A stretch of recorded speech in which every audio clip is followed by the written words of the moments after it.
Intro.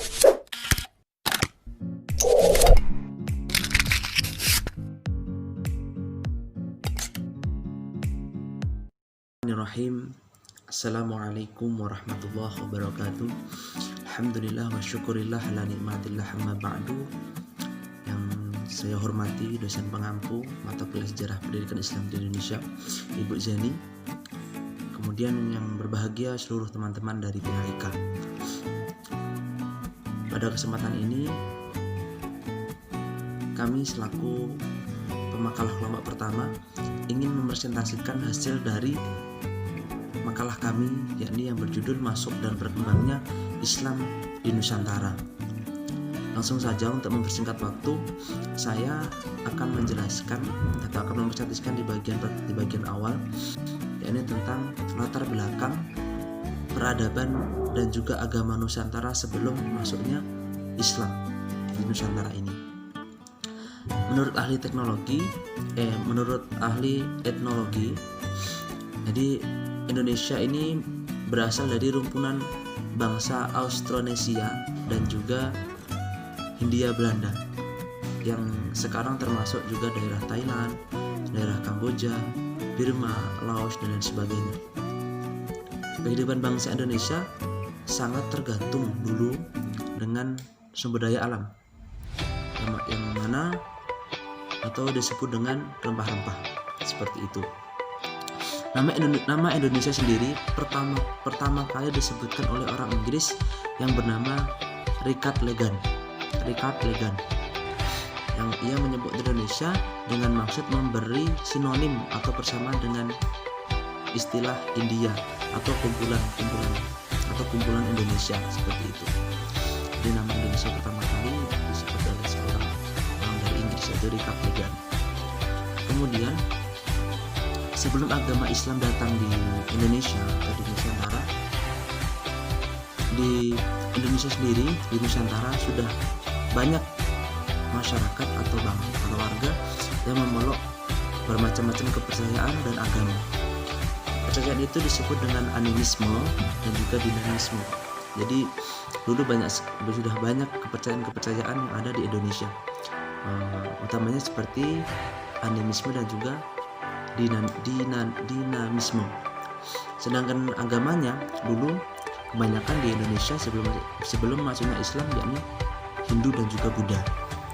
Kemudian dari hasil penelitian ilmu antropologi dan sosiologi terhadap suku-suku bangsa yang ada di Indonesia, terlihat adanya keanekaragaman sistem kepercayaan yang ada di Indonesia. Fenomena keagamaan juga terlihat jelas baik pada suku bangsa yang ada di Nusantara. Jadi dulu masih sangat banyak sekali kepercayaan yang ada di Indonesia, dan juga termasuk agama yang mana agamanya ini Hindu dan Buddha, dan terlihat jelas dari relief dan juga candi-candi, patung segala macam yang ada kita lihat di seantero Nusantara ini. Baik, selanjutnya yaitu kita masuk ke poin yang kedua, yaitu tentang teori masuknya Islam ke Nusantara. Kita bahas yang pertama ini teori Gujarat. Teori Gujarat meletakkan dasar teori Gujarat menurut dugaan seseorang yang bernama Snouk Hargrunge dalam bukunya Li Arabi at least in this Nerlandis atau Refus del Historis des Religius, menyatakan bahwasanya menurut pandangannya ke Gujarat berdasarkan satu, kurangnya fakta yang menjelaskan peranan bangsa Arab dalam penyebaran agama Islam ke Nusantara. Yang kedua, hubungan dagang Indonesia-India telah lama terjalin. Itu yang kedua. Yang ketiga yakni inskripsi tertua tentang Islam yang terdapat di Sumatera dengan Gujarat. W.F. Sutherland dalam bukunya The Islam Engines Comes in the Archipel menyatakan bahwa masuknya Islam ke Indonesia berasal dari Gujarat dengan alasan bahwa relief nisan Sultan pertama dari kerajaan Samudra yakni Malik As-Saleh yang wafat pada tahun 1297 bersifat Hinduistis atau Hinduisme yang mempunyai kesamaan dengan nisan yang terdapat di Gujarat. Seperti itu. Selanjutnya yakni tentang teori Mekah. Hamka menolak pandangan bahwa agama Islam masuk ke Indonesia pada abad ke-13 yang berasal dari Gujarat.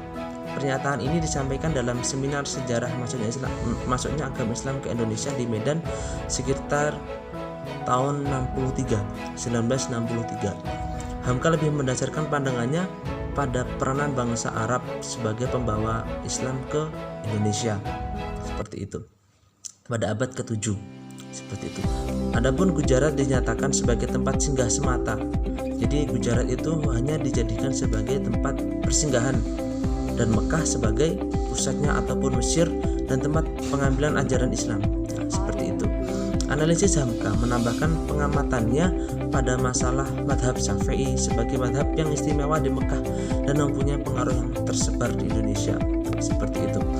Jadi menurut dalam teori Mekah menyatakan bahwasanya mereka tidak setuju bahwasanya Gujarat itu sebagai sumber utama masuknya Islam, sebagai teori utama masuknya Islam ke Indonesia. Mereka lebih menyatakan bahwasanya teori Mekah atau bangsa Arab lah yang berpengaruh besar dalam penyebaran Islam di Indonesia. Seperti itu. Nah, selanjutnya yakni teori Persia. Seorang tokoh yakni Husain Suyadiningrat adalah membangun teori Persia di Indonesia. Teori Persia lebih menitik beratkan tinjaunya pada kebudayaan yang hidup di kalangan masyarakat Islam Indonesia yang dirasakan mempunyai bersama dengan Persia. Kesamaan kebudayaan ini dapat dilihat pada masyarakat Indonesia antara lain peringatan 10 Muharram atau Asyura sebagai peringatan kematian syahidnya Husain. Seperti itu. Jadi mereka menyamakan bahwasanya budaya-budaya yang ada di Indonesia ini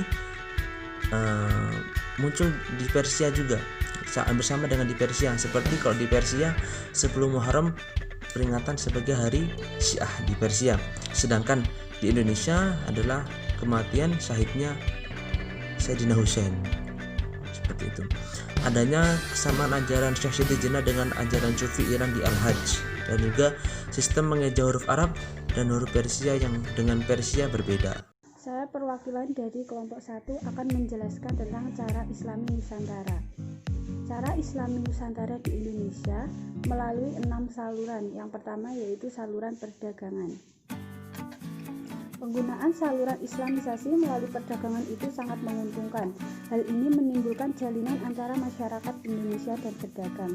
Dijelaskan di sini bahwa proses Islamisasi melalui saluran perdagangan itu dipercepat oleh situasi dan juga kondisi politik beberapa kerajaan, di mana adipati-adipati pesisir berusaha melepaskan diri dari kekuasaan pusat kerajaan yang sedang mengalami kekacauan dan perpecahan. Selanjutnya yang kedua yaitu melalui saluran perkawinan. Perkawinan merupakan salah satu dari saluran-saluran Islamisasi yang paling memudahkan, karena ikatan perkawinan merupakan ikatan lahir dan juga batin, tempat mencari kedamaian di antara dua individu. Kedua individu yaitu suami dan istri yang membentuk keluarga yang justru menjadi inti masyarakat.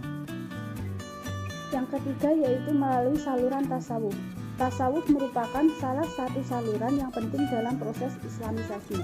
Tasawuf termasuk kategori yang berfungsi dan membentuk kehidupan sosial bangsa Indonesia yang meninggalkan bukti-bukti yang jelas pada tulisan-tulisan antara abad ke-13 sampai abad ke-18. Hal itu berkaitan langsung dengan penyebaran Islam di Indonesia. Mereka menyebarkan agama Islam melalui pendidikan, yaitu dengan mendirikan pondok-pondok pesantren yang merupakan tempat pengajaran agama Islam bagi para santri. Yang kelima yaitu saluran kesenian. Saluran Islamisasi melalui seni seperti seni bangunan, seni pahat, seni ukir, seni tari, seni musik, dan juga seni sastra. Misalnya pada seni bangunan ini terlihat pada Masjid Demak, Kendang Dua Agung Kesepuhan di Cirebon, Masjid Agung Banten, Baitur Rahman di Aceh, Ternate, dan sebagainya. Contoh lain dalam seni adalah dengan pertunjukan wayang yang digemari oleh masyarakat. Yang terakhir yaitu melalui saluran politik. Pengaruh kekuasaan raja sangat berperan besar dalam proses Islamisasi.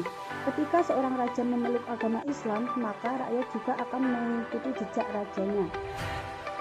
Rakyat memiliki kepatuhan yang sangat tinggi, dan raja sebagai panutan, bahkan menjadi tauladan bagi rakyatnya. Misalnya di Sulawesi Selatan dan juga Maluku, kebanyakan rakyatnya masuk Islam setelah rajanya memeluk agama Islam terlebih dahulu. Pengaruh politik raja sangat membantu tersebarnya Islam di daerah ini. Perkenalkan, nama saya Gina Rizky Nazifah. Di sini saya akan menjelaskan tentang sebab-sebab Islam cepat berkembang di Nusantara. Perlu kita ketahui bahwa kedatangan Islam di Nusantara umumnya dikaitkan dengan masalah perdagangan dan pelayaran yang sudah ada sejak abad pertama Masehi.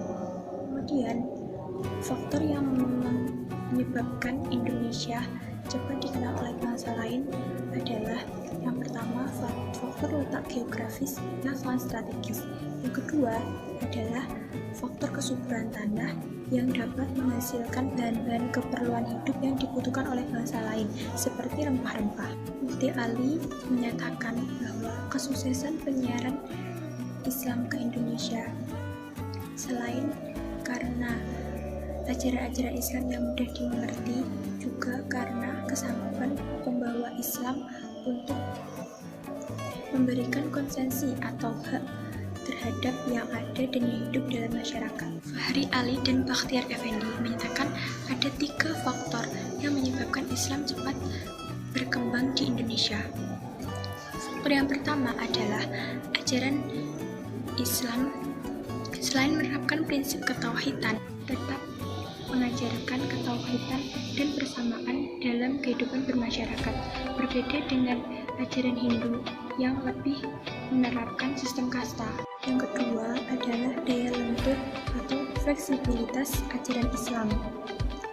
Maksudnya, Islam tidak secara serentak mengganti nilai yang telah kembang dalam kehidupan masyarakat Indonesia sebelum datangnya Islam, namun perlu diislamisasikan secara bertahap. Yang ketiga, Islam menurut bangsa Indonesia merupakan institusi untuk melawan bangsa Portugis dan Belanda dalam mengobarkan penjajahan dan penyebaran agama Kristen.